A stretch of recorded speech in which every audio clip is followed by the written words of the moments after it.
Salute. How y'all doing? My name is DerrickCWilliams. Aside from my parents and being former United States Navy, hip hop without question has shaped and molded my worldview, and I know that I'm a better man for the simple fact that the hip hop that I grew up on taught us to seek out information so that we might be better people, and we can also do what's called, quote, each one teach one.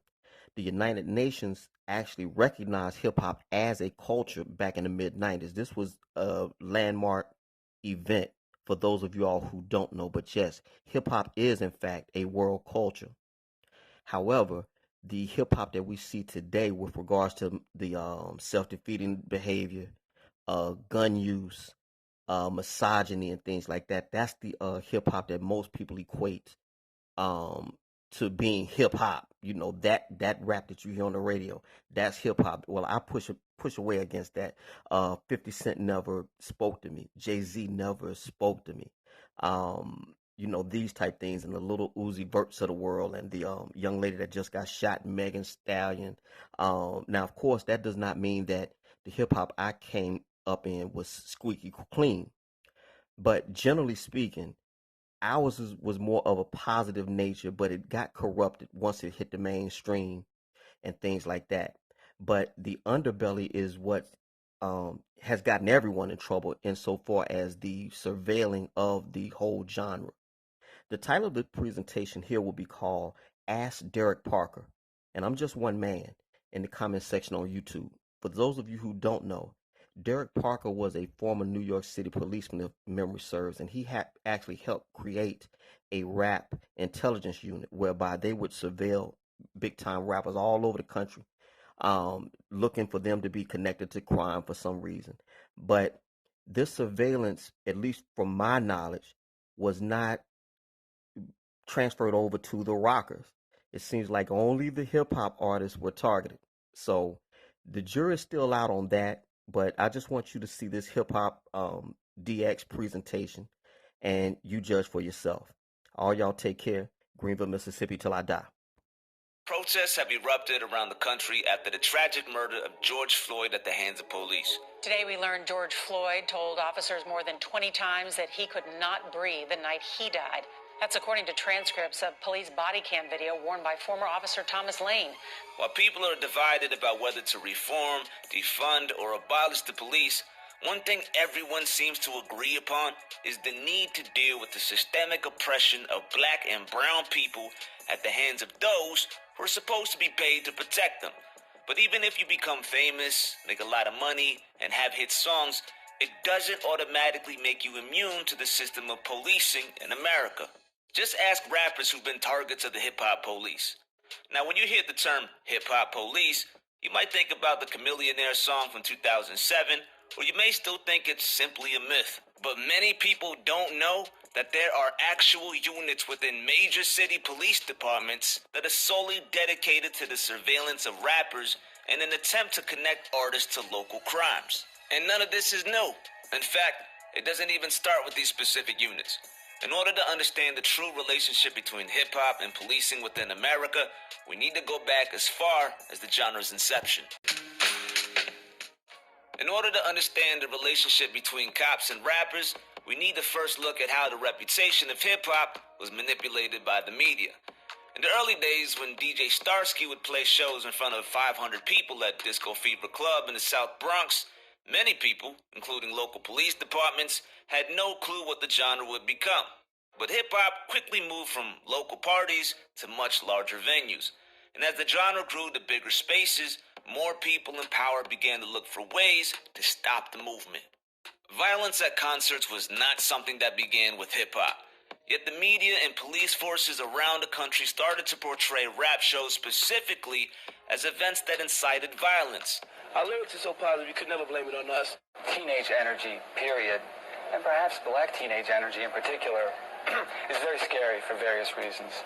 It's less about what went on at rap concerts and more about the hypocrisy of how these events were reported in comparison to rock shows. The majority of the people at the concert just had a good time listening to hours of hard rock. Take a look at classic rock shows throughout the 80s. They were filled with charged up, high-energy crowds, mosh pits, fistfights, injuries, and even deaths. A Rolling Stone article from January of 1980 describes how 11 people died at the Who's concert in Cincinnati. 11 people dead from a rock show. Yet, anytime a fight broke out at a rock concert, it was left out of the show's review and went mostly unreported by mainstream media. And even when it was covered, like those 11 deaths at the Who show, it was reported as an isolated incident that had nothing to do with the genre itself. In fact, the city blamed those deaths on the type of seating that existed at the arena. But fights at a rap show, they were not only attached to the reputation of the artist throwing the show, but they were slapped onto the entire genre altogether, which was labeled as promoting violence. Gangster rap has become incredibly popular and profitable by selling lyrics about black-on-black violence to a young mainstream audience that wouldn't dream of going anywhere near a ghetto. Take a look at the coverage of a 1986 Run DMC show, where a fight broke out and 40 people were injured. And the report by People magazine, rather than reporting the fights that took place at the event, much of the article was focused on the entire genre being dangerous. They even mentioned how the Parents Music Resource Center believed that there was a subliminal message in rap telling fans that it's okay to beat people up. Run replied by saying, "People that put down rap ain't listening to what we're talking about. They think we're just ghetto kids bragging. But we're handing out a lot of information on what the world is like." Here's what music journalist Bill Adler had to say about the portrayal of the event. The way that it was played at the time by the mainstream media was that it was a rap riot. And the implication was that the music had caused a riot.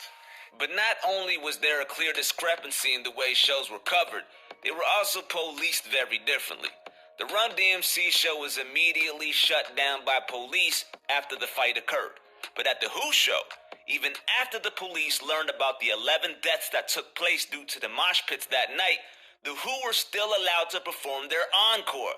Later that same year, someone was stabbed at the Rolling Stones concert. These are the biggest bands within rock, and no one anywhere was complaining that rock was promoting violence. And the same year that Run DMC article was printed, there was a fatal knifing at a rock show with little to no media coverage. The stark contrast in reporting is similar to the difference in response and coverage to the protests following George Floyd's murder versus the protests at the state capitol buildings following strict lockdown orders. The police weren't just looking to target rappers either. They were going after all aspects of hip-hop culture. One of the 5 elements of hip-hop is graffiti.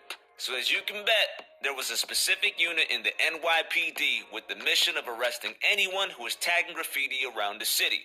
It was called the Graffiti Vandal Squad. In a 2013 interview, an ex-cop who was a part of that Vandal Squad confirmed that the unit had been around since 1981. He ironically said that after chasing down graffiti artists for years upon years, he now owns multiple graffiti canvases that hang up innocently on his walls. This feels similar to the middle-aged white ladies who have marijuana edibles laying on their coffee tables as a delicacy, when just 5 years ago, they would have called for the arrest of someone smoking a joint outside of their building. Nothing was done to prevent killings at rock shows, but things continue to get worse for hip-hop. After someone was killed at a show in 1988, rap shows were banned altogether from taking place at the Nassau Coliseum. It became clear that venues were affected by the public perception of hip-hop, with many large venues banning hip-hop shows altogether, and those that didn't would charge a higher fee for security and insurance policies due to fear of property damage. But perhaps most notably, the media coverage around rap concerts resulted in amped-up security at most shows. That included full-body metal detectors for officers and more police on site. The clear racism was shining through because the thought that more violence occurs at hip-hop shows is completely baseless. In fact, there is even evidence found from thorough research by the University of Wisconsin-Madison that proves rap shows are no more likely to produce violence than country music, or even local karaoke nights. The conclusion of their research was that hip-hop shows should not be subjected to more policing than any other genre or event. But that didn't stop the portrayal of rap shows as violent and dangerous, and tensions between hip-hop and the police continued to increase. The discrimination lasted far beyond the 80s and well beyond NWA's F the Police. All of this led to the creation of actual hip-hop police units in major city forces, most notably in the NYPD.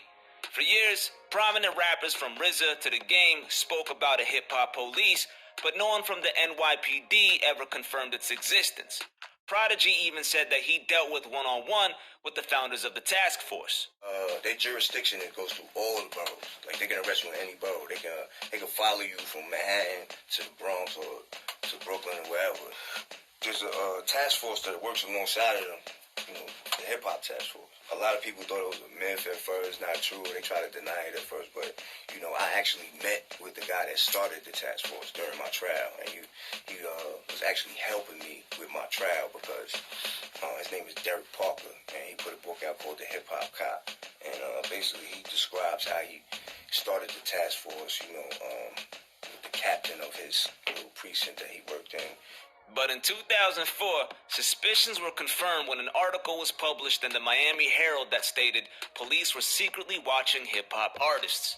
The article said that the Miami police had been watching the biggest names in hip-hop when they would arrive in town for a show. According to the report, from the moment artists would step foot off their flight, their hotels, cars, and entourages would be staked out and placed on surveillance by local cops. Charles Press, who was the assistant Miami Beach police chief, said this: "We have to keep an eye on these rivalries. The last thing we need in this city is violence." In Miami, the program began after a 2001 Memorial Day show in South Beach, with more than 250,000 fans in attendance to see Jay-Z, Missy Elliott, Whitney Houston, and Eve perform. And if you think it wasn't racially motivated, well, an article about the event in the Miami New Times literally described the event as that big black phenomenon known as hip-hop. Word.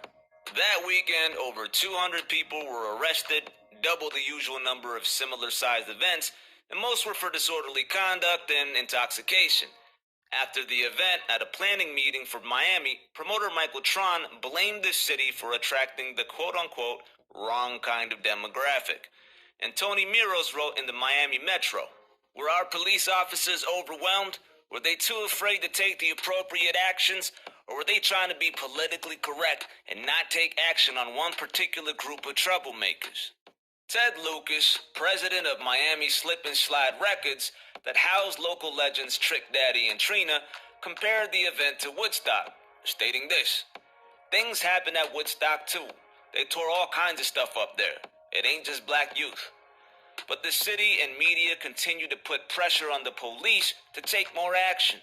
After the event, along with officers from LA and Atlanta, members of the department were sent to New York for a 3-day hip-hop training. And only one of the 97 officers sent for training was black. So why were they sent to New York? Well, NYPD was rumored to have what was being referred to as the secret hip-hop dossier. This was an alleged 500-page book that contained personal information about hundreds of the best hip-hop artists in the game, including personal data and information like social security numbers, associates, home addresses, and more. In 2005, evidence leaked of the book's existence and the dossier became less secret. The Smoking Gun even published photos from the book.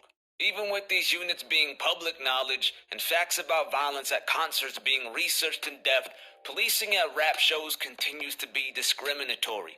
In 2017, the East Bay Express published an article about how the Oakland Police Department discriminates against rappers and hip-hop specific music venues, and Jeff Wise continues to document the murky case used by the LAPD against rapper Draco the Ruler.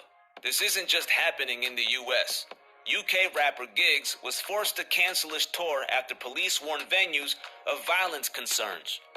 And most recently, more evidence was leaked to the public confirming what many already knew. In 2019, the New York Post uncovered that there was a special unit within the force dedicated to the surveillance of popular and bubbling artists within the city. The unit went under the name the Enterprise Operations Unit, and their mission was to monitor local hip-hop concerts and artists with the hopes of linking crimes to rap shows. Remy Ma was specifically targeted during a 2018 show where undercover officers and increased police presence were there to monitor her activity.